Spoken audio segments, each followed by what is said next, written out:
Okay. Share my screen.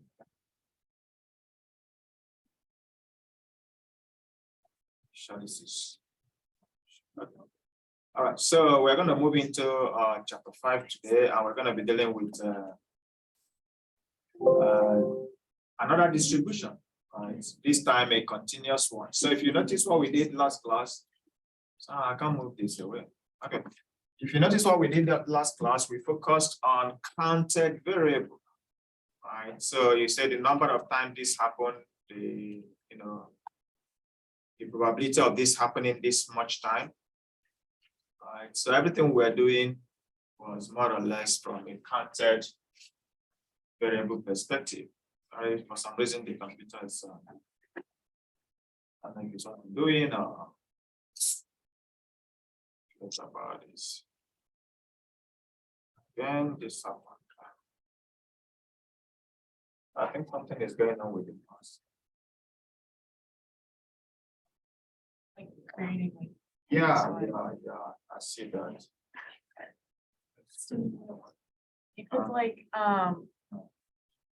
you could like just X out of it and don't say it. Yeah, it's the keyboard was resting on one of the items or one of the keys. No. Yeah, so you just keep like you're typing something when actually I was. Okay, so last class we were working with distributions that are counted, right? Binomial distribution, number of time you have success, number of time you have failure, and so on, right? So today we're going to be working with measured distribution or normal distribution. Okay. So we're talking about things measured, number, distance covered, course rates,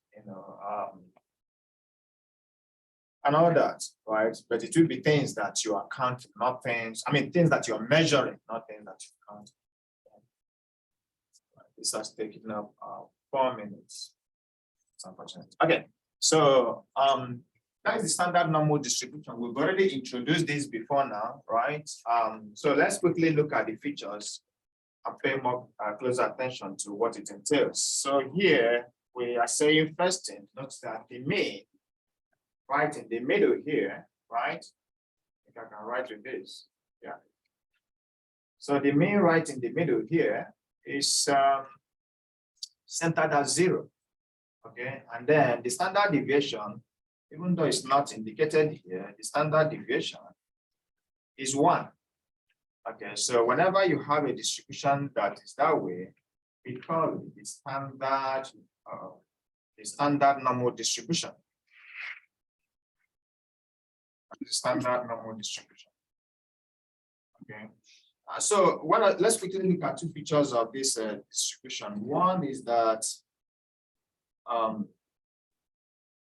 this area, I want to take note of the difference between the 2 things I'm going to point out now, because all the questions you're going to be answering on this will be centered on those 2 things. This area, all the area underneath the curve, all of them, is seen as shade everything completely, that is 100%. And it's seen as having a unit area of 1 at the same time. Okay. So in this section, you're going to find questions that will ask you to calculate area under the curve, question that will ask you to calculate the proportion under the curve, or a question that will ask you to calculate probability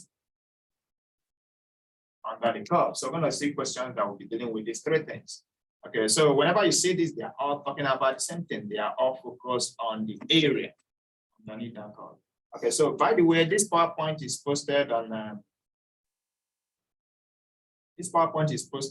my maths on your course website, right? So if you go under Unit 5, Section 2, Unit 5, you have it here, right? It's over here, and it's also the table we're going to be using today is also. Okay. All right, so let's go back to this. All right, so if we've taken care of the area, like this area covered, then the second thing you want to note on this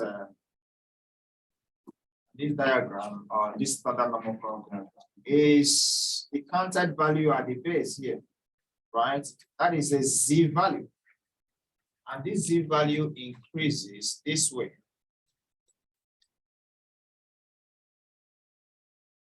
So that the zero there, that really means, like the smallest value. So you start from, of course, negative values are smaller than zero, right? So the increment is this way, but you take note that the z-scores are just the numbers on the horizontal line, right?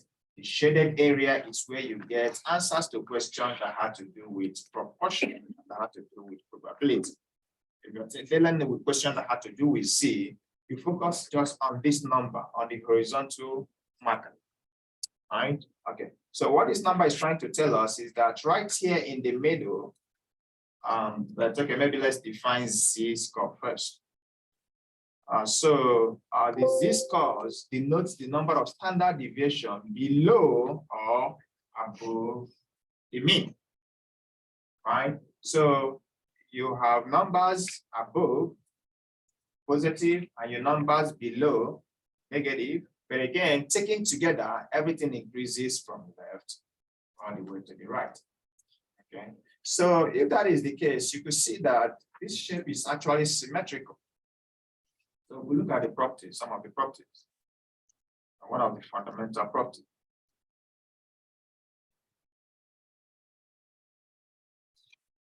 It is symmetrical in the sense that you could divide it into two from the 0 point, right? So one, and that is actually the fundamental one, is that is symmetrical. So you could have a mirror image by just reading a line straight from 0 all the way up. So if that is the case, we did say that the entire area shaded in blue is 100%, or we could look at it as covering a unit of 1. So if you think about it as 100%, then means this half is 50%, right? Because you divided into 2. So that means this other half is also 50%. Okay, so if you think about it in percentage, if you think about it in units, then this must be 0.5 units, right? And this must also be 0.5 units. More or less converting the percent to decimal. So each of them is a half of the entire shape. Okay, so have these few things in mind. We're going to be using them to solve questions as we move further. Okay. Any question at this time? Okay, so that's the standard normal distribution. So what happened is that this was developed because it has fixed and known properties, right? So with these fixed and known properties, you can actually answer many questions in statistics. But in real life scenario, we don't get the standard normal distribution. You can't collect data that is distributed differently. But there are a few data that you collect and that the mean will actually be 0, right? Most often the mean will be something else other than 0. Okay, so in real life, we normally get this left-hand side, what you call just the normal, okay, you can forget non-standard, but what you call just the normal distribution. It's what you get in real life scenario. But what we do is that you're going to be making computation about different data sets. So somebody could be collecting data about height, about pulse rate, about effectiveness of drug, or about patient satisfaction and stuff like that. This data will be in different units, right? And when you plot them in a distribution, if they are continuous data, you're going to get a normal distribution that is like this one on the left-hand side, A, because the mean will be a value. Let's say pulse rate, for example. The mean could be, say, 70 beats per minute, right? Okay, so then somebody else collects data about height. The average height for women could be 5 point something. The average height for men could be 5 points, maybe closer to 6, right? So the units here will keep changing. But what we do is that in all instances, to be able to make inferences in statistics, you want to convert that normal distribution that you collected data on to a standard normal distribution. Because once you collect it to this one here on the right-hand side, the standard normal distribution, then you can compute probabilities. You can compute, answer all kinds of questions, right? And then from time to time also, you find yourself moving from here back to this place. So if, for example, I'll give you the probability of something happening in the population, and I will say, what's the number of persons fall under that category? And then you have to come back here to compute. Okay. All right, so let's go further and take some questions. Of course, the means of conversion is what we've already seen before now, the Z formula, right? So this is standardized in Z. This is having ordinary variable. And we can take a quick example very quickly. So if you use this formula, let's assume in the population, the mean is truly 70. Okay.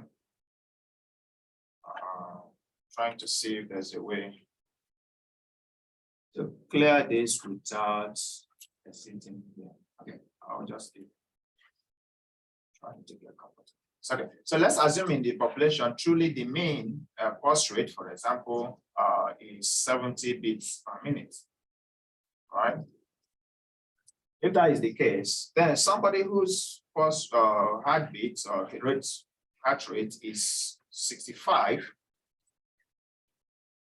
versus somebody whose heart rate is maybe 80, right?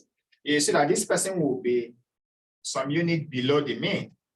This person will be some unit above the mean, right? So if, for example, I want to convert these 3 heartbeats to the standard normal curve using this formula. So let's start with the mean. So the mean heartbeat is 70, okay? If I'm using that formula to convert it, then I'll have my data minus the population mean divided by standard deviation. Okay, so let's assume the standard deviation is maybe 15. 15 is too much. Let's assume the standard deviation is 5, for example. Okay, so if I'm going to walk this through, then what I have here is for the individual whose heart rate happen to be exactly 70 or so, just like the population, let's call this X1. Okay, for that individual, then using the Z value, the Z formula, you find out that the Z value for the pulse rate will be 70, which is the individual's pulse rate minus the population pulse rate, which is also 70, divided by the standard deviation, which is 5. So you find out this comes out to be 0. So you see that the mean of 70 maps out exactly to 0 on the Z space, right? Now let's take this next individual whose pulse rate is slightly lower. Let's say this individual too, the pulse rate is 65. If we use the Z formula to convert it, so we are trying to map this data from here back to this space, then what I have is that our Z is equal to the individual pulse rate, which is 65, minus the population pulse rate, which is 70, divided by the standard deviation, which is 5. I'm going to get -5 divided by 5, which will give me -1, right? So that's the individual pulse rate is below 0. So let's assume it is here, -1 over here. Okay. And the third person is slightly above. Let's say this third person, the pulse rate is 80, right? And I want to map it on the standard normal curve. And I'm going to use the Z value to convert that. The individual's pulse rate minus the population pulse rate divided by 5. That will give us 10 divided by 5, which will be essentially 2. So this individual's pulse rate is maybe somewhere here. This is a sketch, so maybe 2 units, 2 standard deviation above the mean, right? Above the middle location. Okay, so essentially you see that let me pick up a red to draw that on top. You see that the normal distribution, when we collected our data, what we have is that the mean pulse rate is 70, and we have 2 other individual, one has 65, and the other person has 80, and this is the distribution of our data. But when we plotted it in using the Z formula, we end up having this distribution represented as 0, 1, -1, sorry, and +2, right? So we can answer questions using this one, questions related to probability to proportion and all kinds of things. and we can relate it back to this normal data. Right? So this is what we are going to be doing. So the essence is that it doesn't matter what data you have, what data you're working on, whatever is the unit, it could be, let's say it's height, you're dealing with maybe from 2 feet to maybe 7 feet. That's the range of your data, right? A pulse rate, you're dealing with maybe 40 beats per minute up to maybe 120, 130, like that is the range of your data. So each data you have will have different ranges, right? But once you put them on this scale and use this formula here to convert them, all of them will have same distribution called the standard normal distribution. So from that, you can make inferences, right? From that, you can make your computation. And so somebody comes in with a pulse rate of 80%, 80 beats per minute. What tells you that it's really high above the normal population is when you convert it to the C, right? And we're going to be seeing that proportion in the next slide very quickly. Okay. So I hope I'm trying to make you understand the concept behind it so that when you're solving questions, the intuition will come natural. So over time, there's an understanding of the distribution of most data, right? And by simulation or empirical analysis, we found that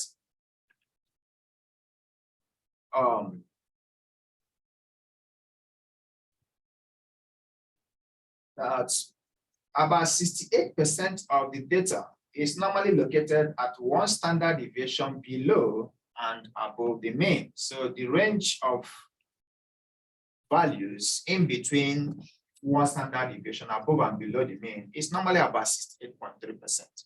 Okay. And the same empirical analysis indicated that if you go 2 standard deviation away and below the mean, you get up to 95.4%.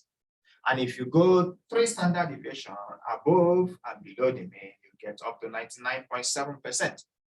Right? And then imagine what that means in real life scenarios. So this comment here, right? So assuming you have 1,000 data sets, right? You collected data from 1,000 patients or 1,000 individuals. You are going to find only 3 of them having a Z value that is above 3 standard deviation. So that if you get the 3 standard deviation, see the tail here. So if, for example, you're looking for pulse rates, you're going to find very few individuals falling into this space or into this space here. Like this and see that one. Okay, this space over here, right? This is above or below 3 standard deviation. And that is because we know that 99.7% will be within that 3 standard deviation, and that outside it, you only have 0.03 left, right?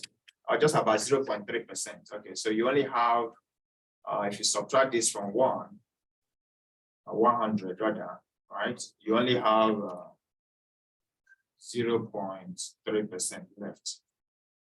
Okay, and if you convert 0.3% to number, then that gives you 0.003. Okay, so if you multiply 0.003 by 1,000, that will give you only 3, right? 0.003 times 1,000 persons you collected data from. That will give you only 3. So only 3 individuals will be outside that range. That is very rare, right? Okay. So the empirical rule, this is a kind of approximation. It's used to do random or rough estimation, and I think we'll take few questions from the worksheets to illustrate that.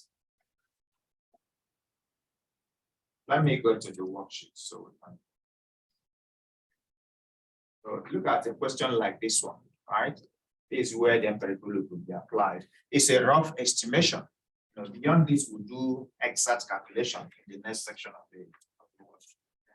So suppose the pulse rate for 200 college men are bell-shaped. So we talked about the normal distribution. The normal distribution is also referred to as being bell-shaped. And so this is another way of telling you that this data is distributed, it's normally distributed.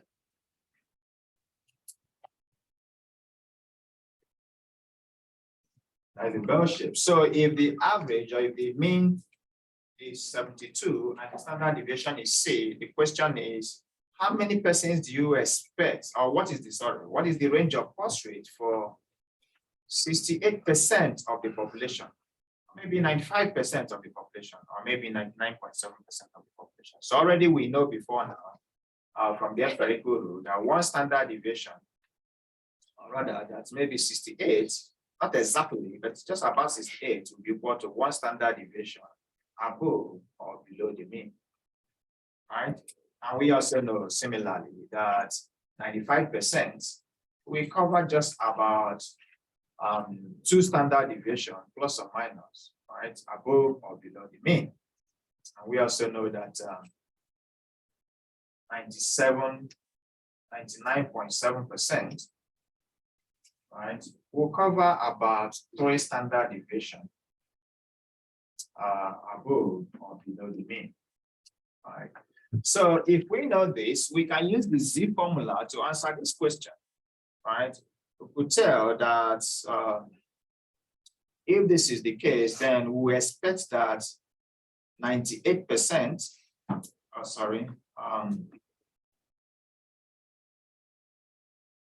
we expect that 68%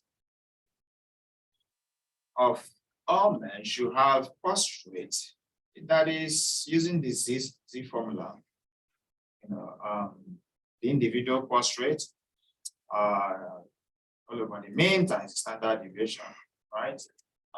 So what we are looking for here, so we are trying to get the pulse rate that covers the range for which 68% of the population will be captured. So we could imagine that this is a sketch. Let's imagine this is 68%, right in the middle. Right? Okay, so we're trying to get, we know here from this question that the average pulse rate is 72, right? And we also know from this question that the standard deviation is 6.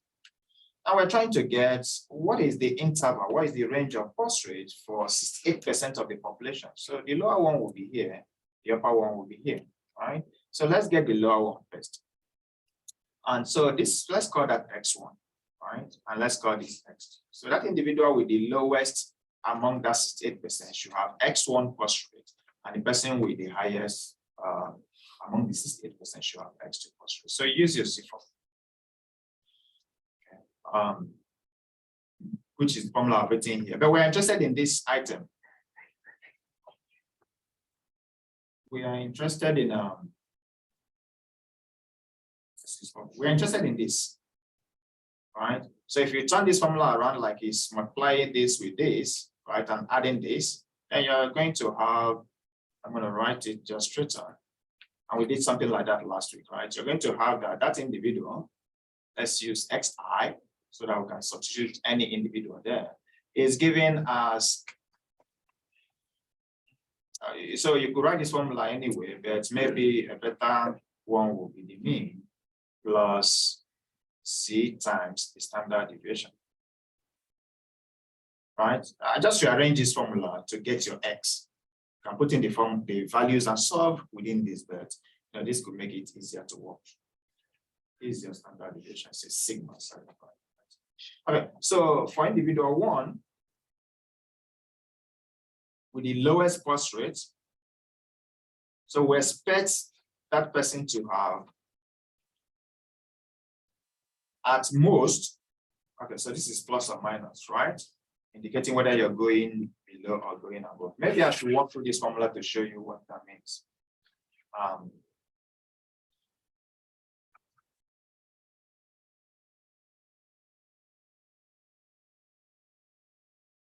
Okay, so let me do that here and then we continue below. So let's say we have Z is equal to X minus mu as we do over standard deviation. So let's say we're dealing with an individual with a negative pulse, a lower pulse rate than the mean, right? If a pulse rate is lower than the mean, then it's going to be negative. right? Because on my standard normal table, then I have 0 here. If I have any post rate lower than the mean, it's going to be on the negative side. Let's say in this case, as we did before, let's say 65, if 72 is the middle. If I have an individual that has a post rate above the mean, it's going to be positive, right? Let's say 80 or 85, as we did before. Okay, so if, for example, I'm going to solve this using the Z formula for this individual with 65, then look at what happens to the formula. Then I have Z, I'm trying to get my Z, is equal to the individual's heart rate, which is 65, minus, minus over here, the population mean, which is 72, right? Okay, and then I'm dividing this by the standard deviation, right? Okay, so let's use the individual, the population mean here, and use standard deviation, so you can see it from that. So if I do cross product here, right, that would be like this standard deviation times Z, that will give us the standard deviation times Z, right? Let me write it the way we have it over here. But this, what I'm doing is not okay. Okay, so you have the Z times standard deviation. Then if you do cross product over there, you're going to get, maybe I should do the other side first. Okay, let's do the other side first. So if I do 1 times, if I multiply this way first, 1 times this, I'm going to get negative 65 minus the mean, right? Okay, if I do Z times this, if I multiply this way, right, I'm going to get, this will be equal to Z times the standard deviation, okay? So if I try to rearrange this, I could do this by adding 65 to both sides, right? So I have plus 65 over here. I'm a little bit confused. Okay, so let's do it this way. Let's move Z. That would be better. If I do this by subtracting,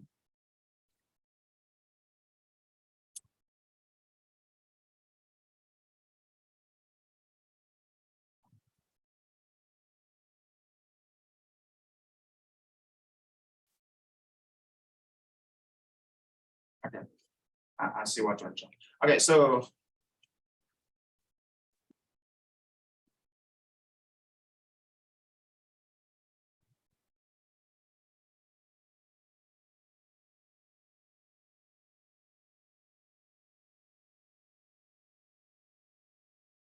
okay, so I think I'll rather do this with the formula so that we can actually solve a question that has numbers.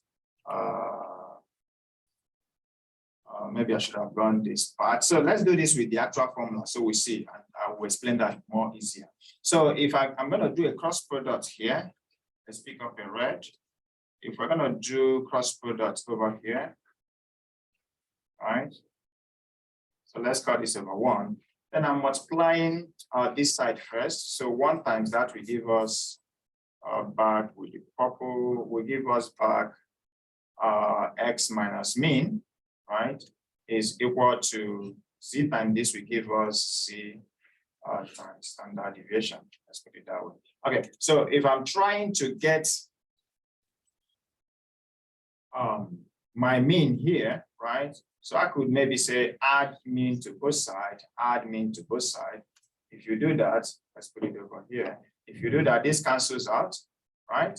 And you end up with x equal to Z times standard deviation plus the mean, right? Then my interest is not to get mean. My interest is to get, it's not to get x. My interest is to get the, okay, so my interest is to get x actually. So I have this written this way, okay? And this is equivalent to the same thing as mean plus Z times this, right?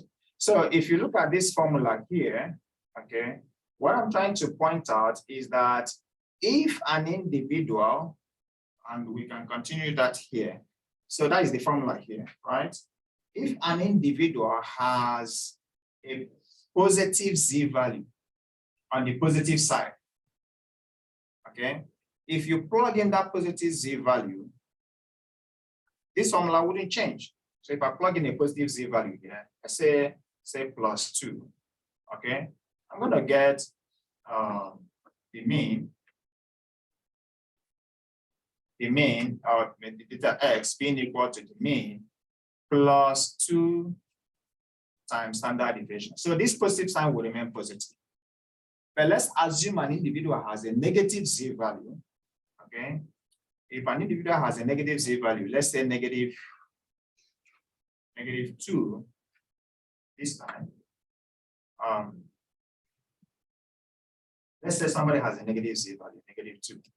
If you plug in -2 here, this formula will change slightly, not the formula changing, but the unit changing. So this will become x equal to mean. This negative value here, right, will make this -2 times the standard deviation. Right? So what I'm trying to point out is that the essence of having this plus and minus sign here is because these values will keep changing, either to positive or to negative, depending on whether you're checking for somebody below the mean or somebody above the mean. Okay, so if I should split this formula properly, then I should have 2 of them. For an individual below the mean, or whose pulse rate is below the mean, then I'm going to be using this individual's pulse rate. Because it's below, which means the z value will be negative, I should be using the mean minus 2z times the standard deviation.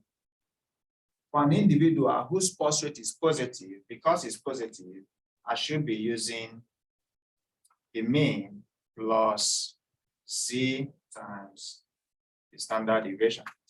Okay, so essentially I have 2 formulas here to implement to be able to answer this question. Okay, so that's a little bit of a long way, but my goal is to have a clear understanding in your mind what is happening. Okay. So to answer this question, to come back to this question, I am going to be using this for the individual below, right? Below the mean, and we're going to be using this for the individual above the mean. So when this question asks you to get the interval that falls between 68%, right? If we should draw that over here, let me use black to draw that.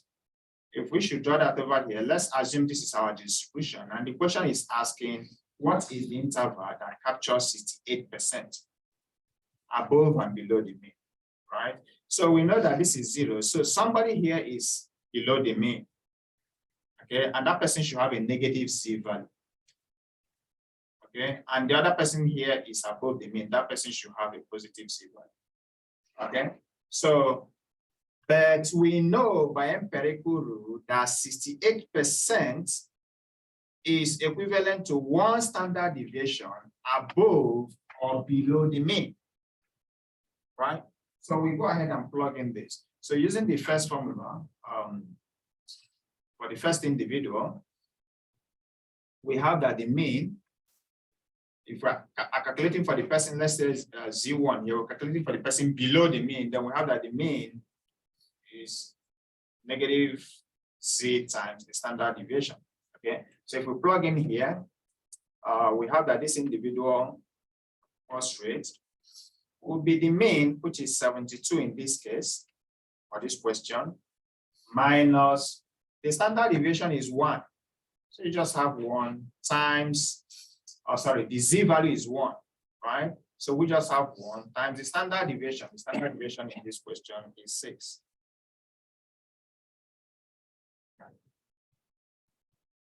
Okay, so this person pulse rate is expected to be 72 minus 6, which will be 66.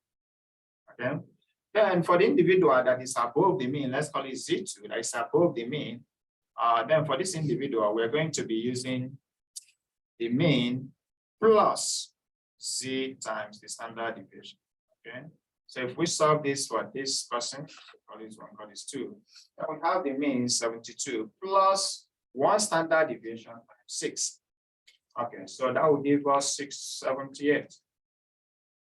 Okay, so essentially we expect that in this population, okay, for the population to capture 68% of all men, given that the average birth rate is 72 and standard deviation is 6, then we expect that we should have 66 over here and 78 over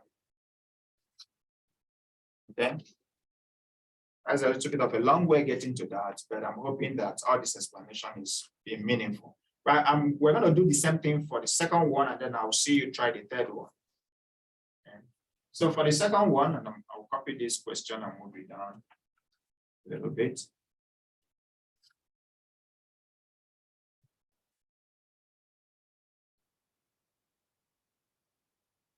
For the second one, so the question will be, what is the interval contained for 95% of the population? Right. So over here, let's say this again is the distribution.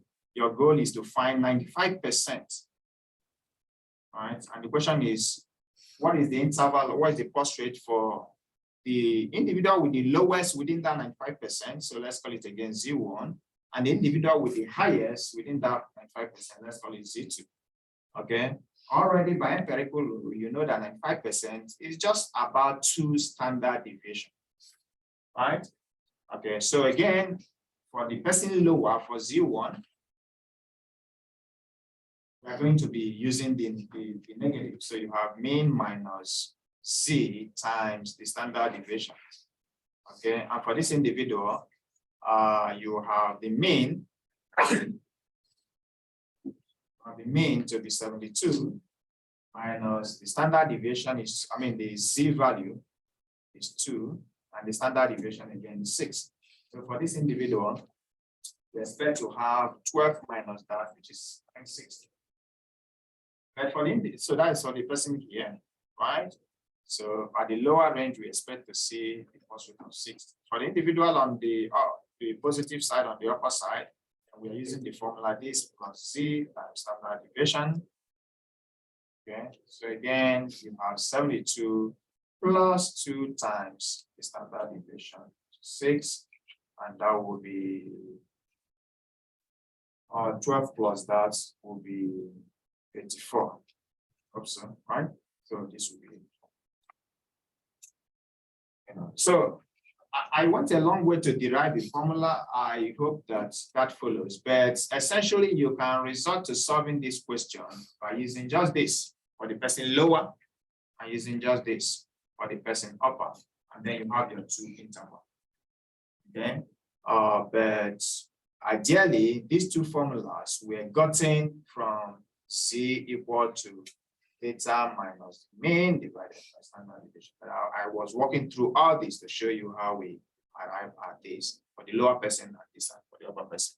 Okay, but suffice it at this moment that if you're asked for the empirical rule, go ahead and use this for the lower band and use this for the upper band. Okay, yes. Where did you get like 1 standard deviation and 2 standard deviation? Like, is it because it's the like 1, 2, 3 on the questions? So like would the next one be 3 standard deviations? Yes, but not because of the number, but because you want to say something? Isn't that like chart we had? That Is has the it- percentages? Is the chart we have, right? So, and that is the empirical rule over here. We should take this off. So it's the chart. The chart is saying that 68% will be captured in 1 standard deviation above and below the mean. So whenever you're asked to estimate 68% of the population, we are using that, right? And then 95% will be captured by 2 standard deviations. Okay, yeah. So it is this. It is that. And it's called the empirical rule. It's a rough estimation of what should be contained within this percentage. Yes, please. So we use the percentages to get the standard deviation and then plug the standard deviations into those formulas that you use? That is partly correct, and I think that is the way I was saying it here, but let's move back a little bit.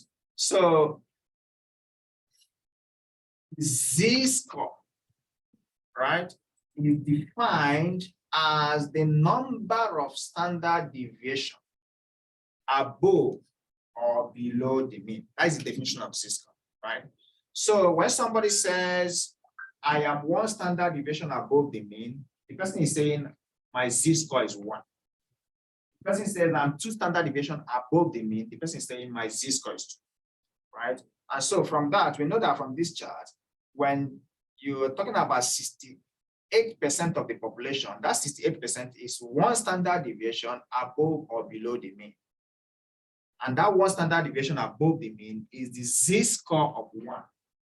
2 standard deviation above the mean is the z-score of 2. Okay, yeah. So your question is very critical to having a clear understanding on this. So I'm glad you asked that. Okay, and so the data itself, the raw data will have its own standard deviation. Like if you look at this question,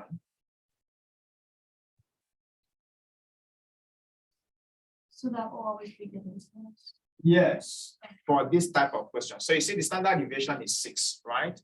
Say standard deviation is 6, and that the mean is 72, right? But because we are dealing with 68%, we know that that represents 1 standard deviation and above or below the mean. And that 1 standard deviation is the z-score, but that's 8%. Okay, all right. Thank So you. you're welcome. So if we continue,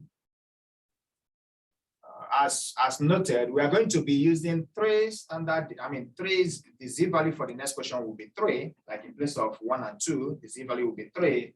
But because we are going to be dealing with 99.7%, that represents the z-value of 10. Okay. Okay, so go ahead and try that. Assuming the question is asked, let me copy it down here.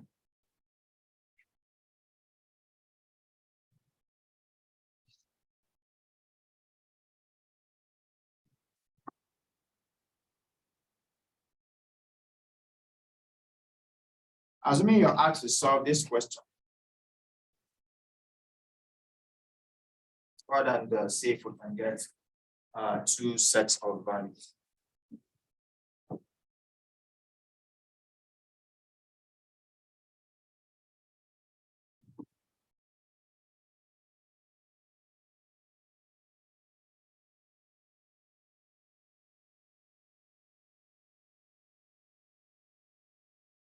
Always somebody beside you. We just get 2 or 3 answers and then we compare these.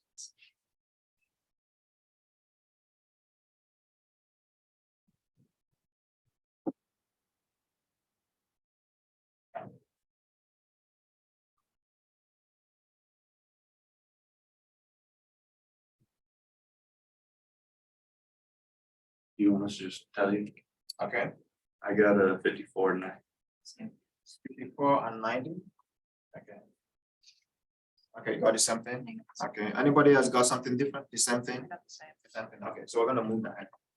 Okay, so very quickly, just for clarity, for the lower part, we are using the mean minus the z-value times the standard deviation. And in this instance, the mean is 72 minus the z-value here for 97% is 3.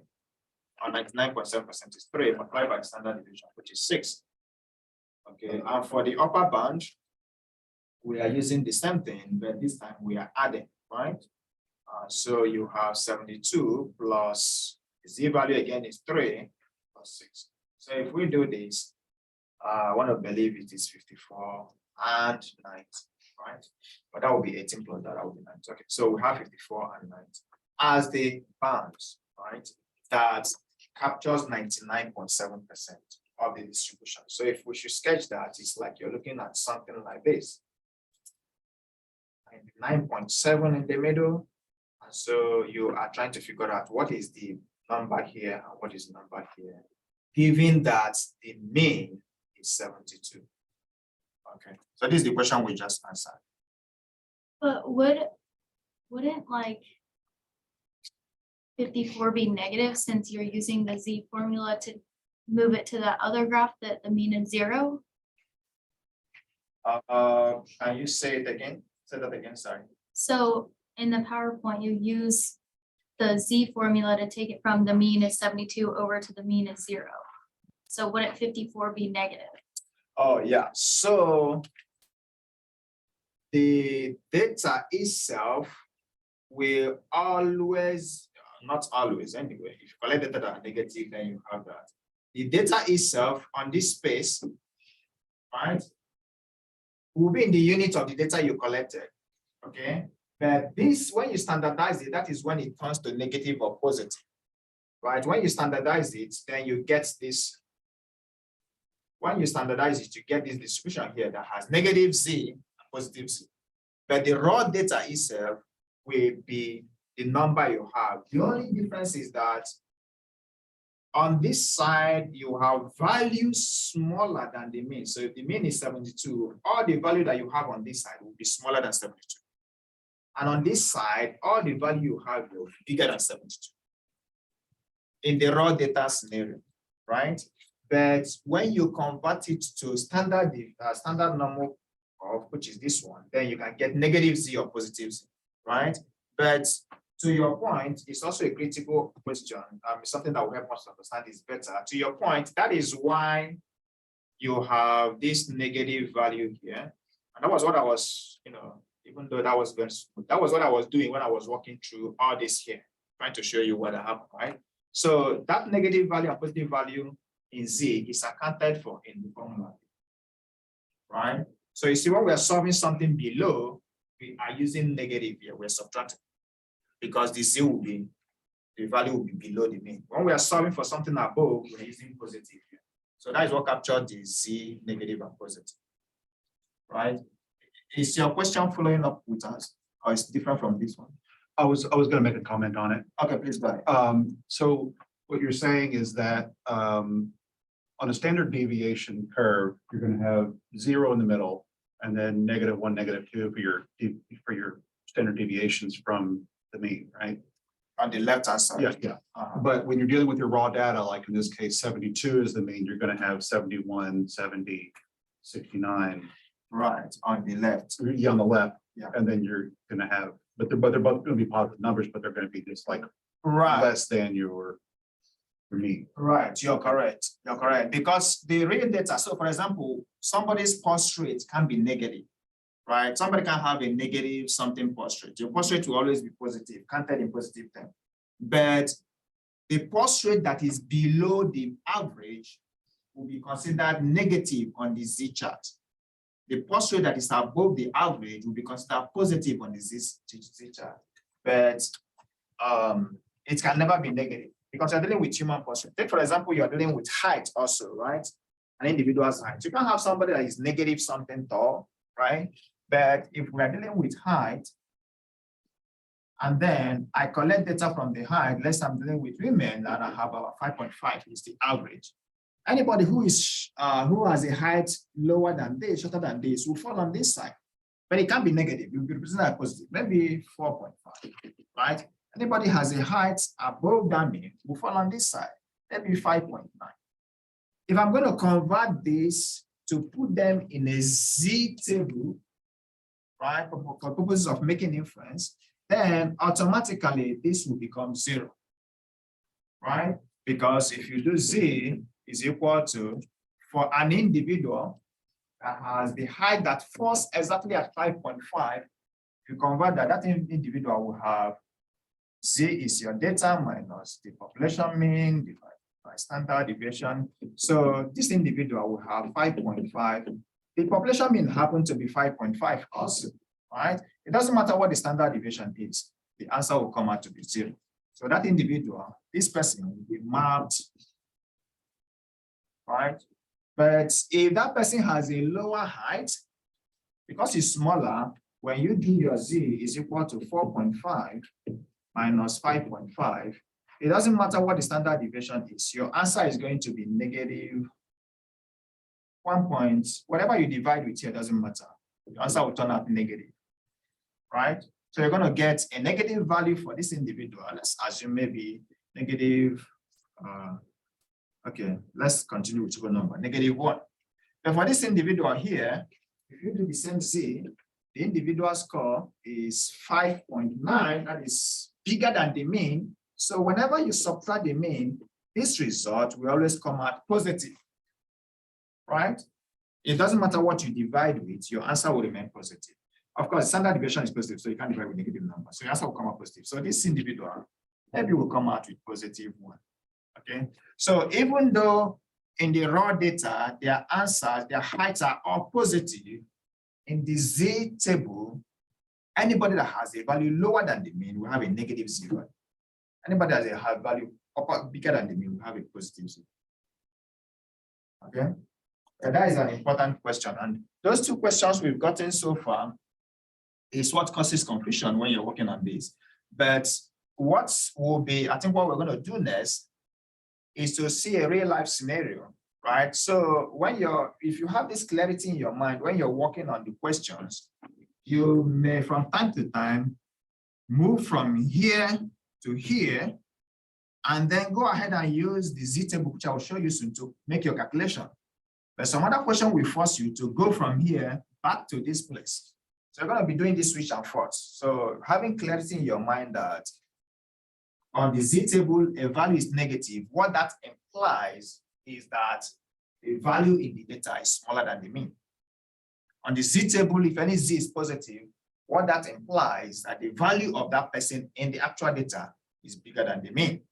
And on the Z table, if anybody has a Z value of 0, what that implies is that person's value is exactly the mean, right? So the zero wouldn't mean 0. It will mean that the person is on the mean. Okay, so, okay, let me take us first and show you, yes. So like in her case, like the interval itself, 54, isn't negative, but the Z-score would be negative because it's lower than the mean. Yes. Okay.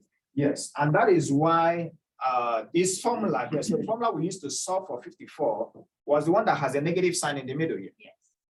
Right? Because we recognize that the Z value will be 0. And the formula we used to solve for the one above the mean has a positive value. But your intervals will always be positive, right? If your mean is positive. If your mean is positive. Like in this case, we couldn't have negative intervals because we're only clicking. No, so because your answer is going to be written in form of the data. Okay. So you're presenting your answer in terms of pulse rate. Okay. So the pulse rate will already be positive. But when we look at it, we know that somebody has a pulse rate smaller than the mean. Somebody has a pulse rate above the mean. Okay. Right? Okay. Yes. How did you get 45 and 59? They both equal 1 standard deviation away from. Oh, I was just sketching. I didn't solve that. Okay. I was just making a quick sketch. And if you calculate that, you get the actual values. Because I didn't give you the standard deviation. So But it wouldn't even make sense because it would be too far away and it would be equal. Well, Maybe it's skewed. 4.5 and Yeah. 5.9. Not 45 and 59. That's the 1 versus 0.04. Well, yeah, I think you're just sketching it, but like. I'm sketching. That is a good thing, It was right? just like an example. It wasn't like actually like this is the correct. Yeah, so because to answer this question, you need to know what is standard deviation. I never gave you what is standard deviation. So we don't even know what we're dividing with, right? But to your point also, maybe this is 1 unit below the mean. This is less than 1 unit above the mean. So we don't expect both of them to come out to the same Z value, right? Yeah, that makes sense. But this was just a sketch. Just trying to quickly illustrate. but like on this one, 54 would be -3 and 90 would be +3, right? Exactly. Okay. Yes. On this one, the last one we just solved, because we know we are dealing with 97% of the data points. Okay.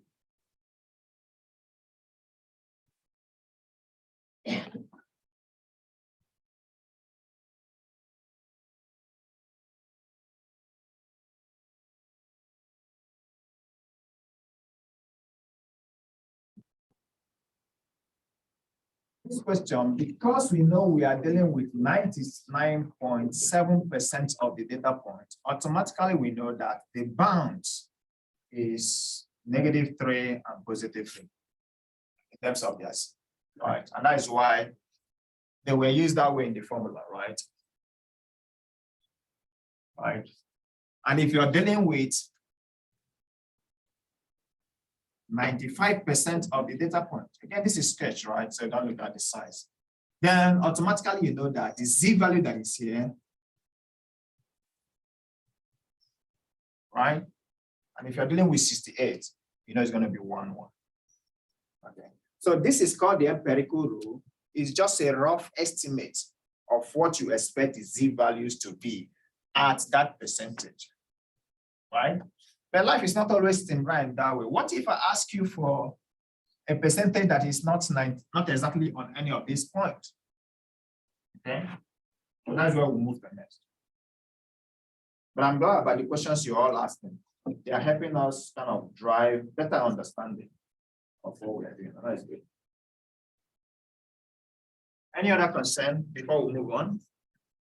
I mean, it's just like, so theoretically, if this question was just asking about, like this, the same way, but it wasn't asking that interval, like 54 to 90, wanted it from the next version, after you take the Z-score, like we wouldn't even have to do any math, we could just see 99.7, and we would just put plus minus.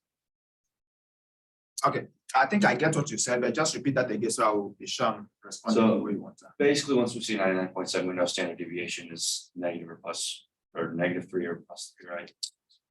Okay. Yeah, and that is what is called the empirical rule, Okay. right?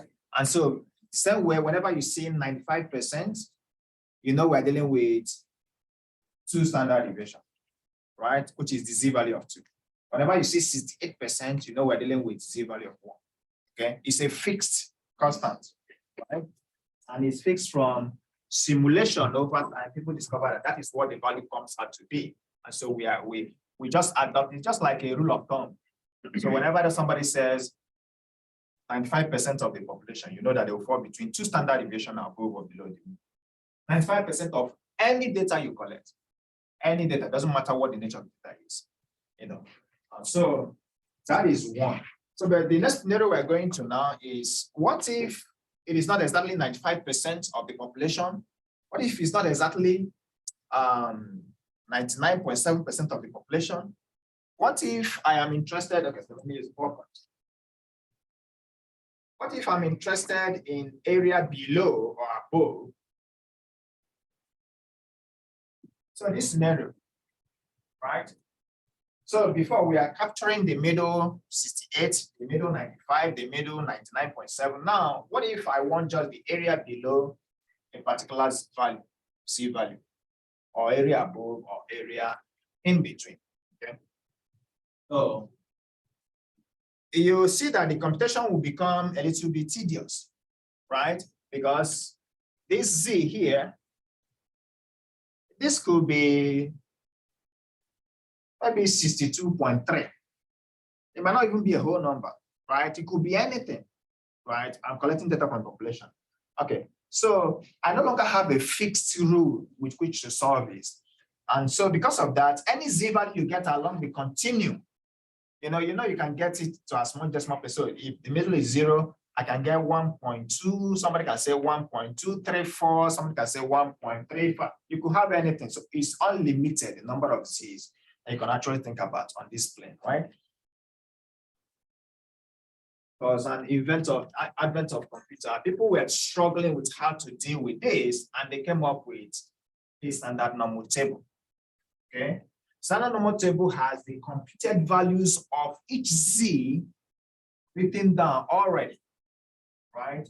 But with calculators, you're going to be able, or with computing power, we're going to be able to estimate the same thing more exactly. But the standard normal table has it to the 4 digits. Okay, so a pre-warning on this section, we're going to be having a lot of random error, right? Because this table is fixed at 4 digits.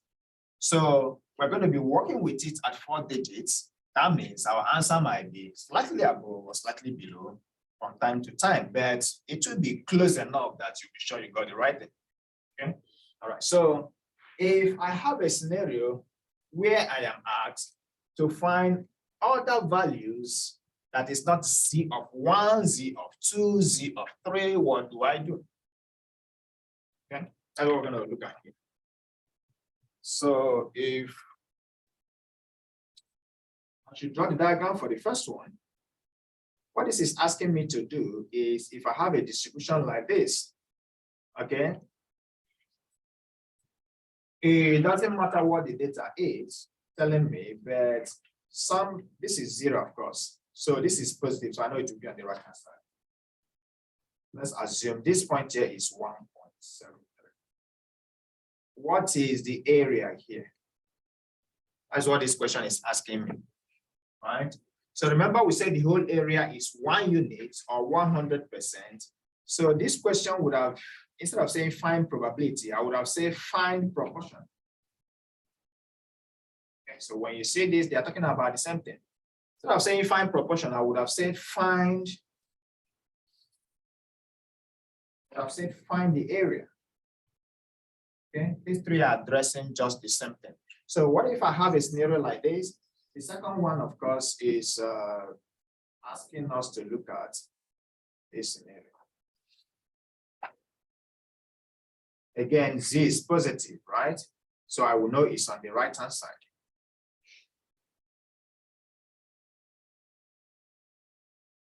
So you know the answer. This is okay. So this will be 1.98. Okay, so I'm looking for area greater or the proportion greater or the probability greater. That is all the same question, right? But this next one, this one over here is asking us to imagine the scenario this way, where this is right in the middle, 0. Okay, it's bigger than 0, but less than 2.35. So we know that 2.353, sorry, will be somewhere around it. This is asking us to find this.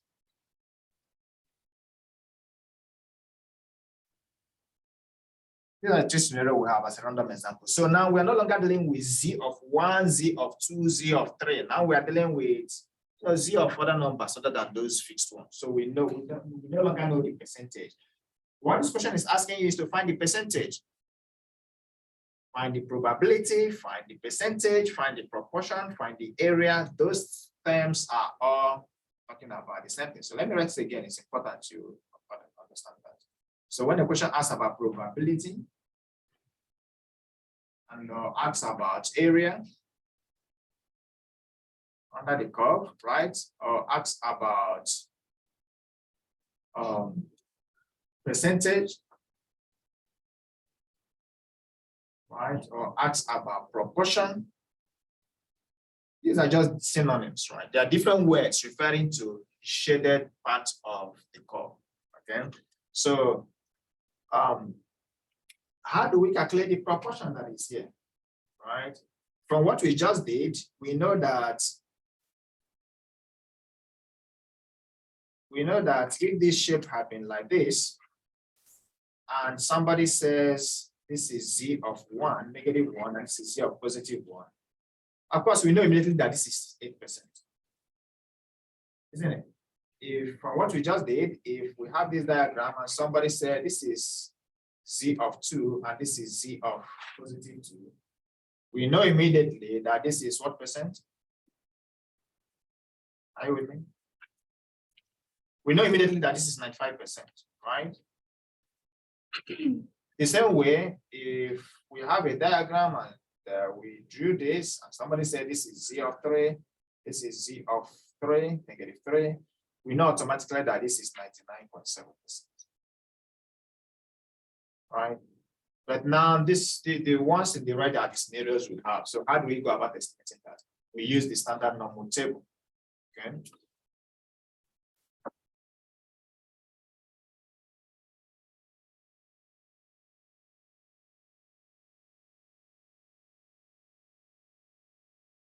Ultimately, I can't really start. Okay, so I'm going to go ahead and solve this on the next slide. So what we simply do is actually to just go into the table and pick up the value that represents these numbers here. Okay. The table I sent you, it's on the course website.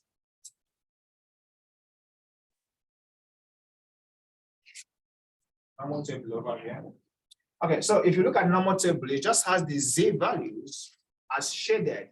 So if you are dealing with area below the mean, right, you are using this first half. And so you can see that all the Z values are negative. right? But if you're dealing with area above the mean, you use the second half, and you can see that all the Z values are positive. Okay. And in this table, the numbers on the column here, this is your Z's to the first decimal place. And the ones on the horizontal part here, this is your Z's to the second decimal place. Whatever that is in the middle here, these are all areas represented by the Z that you pinpoint. Okay, so the same thing is happening here. But one thing to observe is that look at the way this is shaded. It's shaded from the left tail.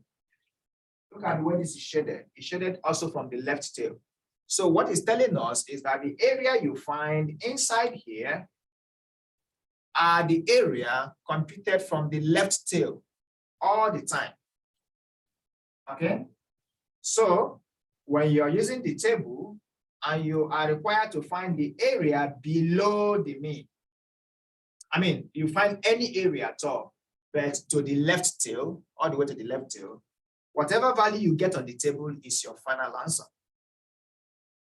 But if you're asked to find area above towards to the right tail, because the table you're going to use only do from left, then you subtract it from 1. You get the value on the table, subtract it from 1, you get the area above. Now, if you're asked to find the area in between, again, because the table we are using only do from left tail, if we should actually do this, then what we have is something like this. For example, this one. We will first of all do the area from the left tail all the way to Z2. And then we also do the area from left tail all the way to Z1. Right? If you subtract Z2 from Z1 from Z2, then you are going to get what is required, the area in between. Okay, so let's quickly use this to answer these questions that we have on the next slide.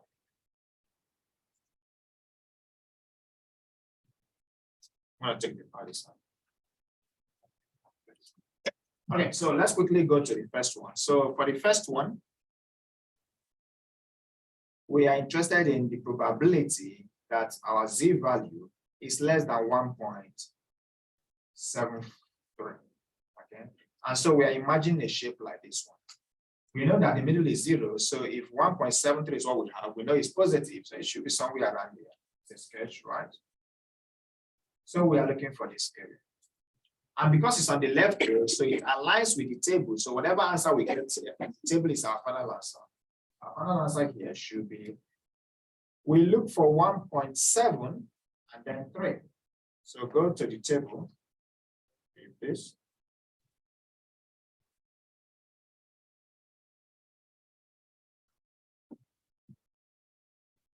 I'm going to open another one. So we're looking for 1.73. So scroll down until, so that's the negative part, right? We're looking for the positive one. So we're looking at 1.7. So over here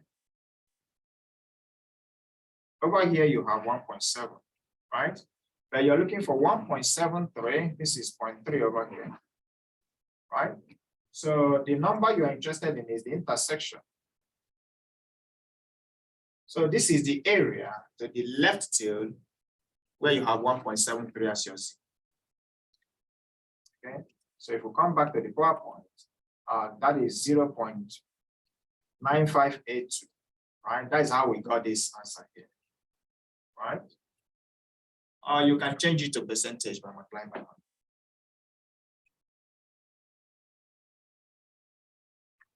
100. Okay, so very quickly, the second one. So this is A, right? Very quickly, the second one, for B, we are looking for the area above. And again, Z is 1.98. So if this is 0, we know that Z 1.98 will be somewhere here. But this question is asking you to find the area above, right? This is a Z value.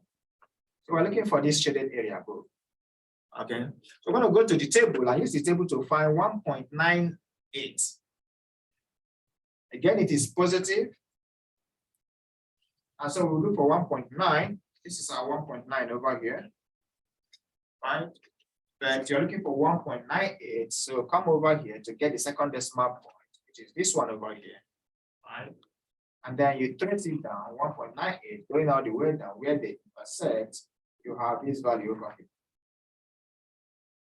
Okay, so that is 0.9761.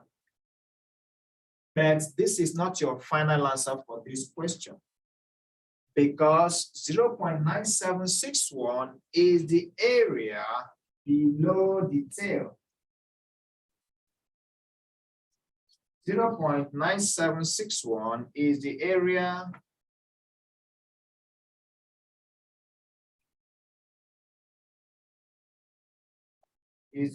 here, right? Because the table only compute area from the left tail. So the question then is, if this is 0.97, did you say 61? Yes. Yes, okay, thank you. If this blue area is 0.9761, then what is here? The red part. 0.0239.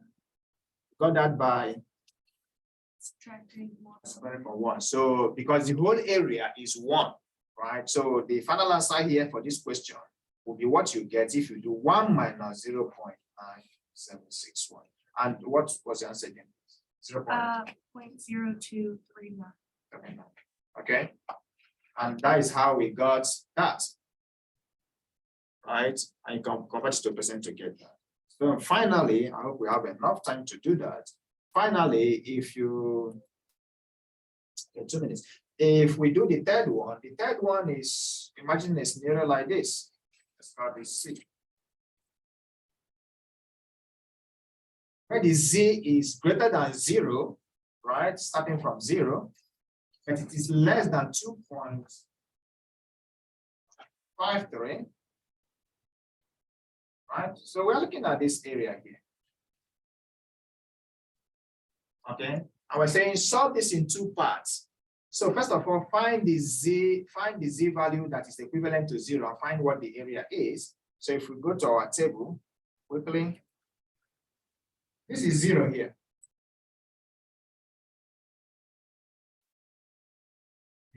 This is 0. So the Z value that is on 0 is 0.5. Is that surprising? Remember, 0 is the center of the shape. So exactly at 0, you have 0.5, 50% on one side. Okay. And then you look for the next value. The next value is 2.53. So you go all the way to 2.53 over here. So this is 2.5. And you go under 3. So you're looking for this value. All right. So essentially, the answer to this question would be what you get if you subtract, that is 0.9943.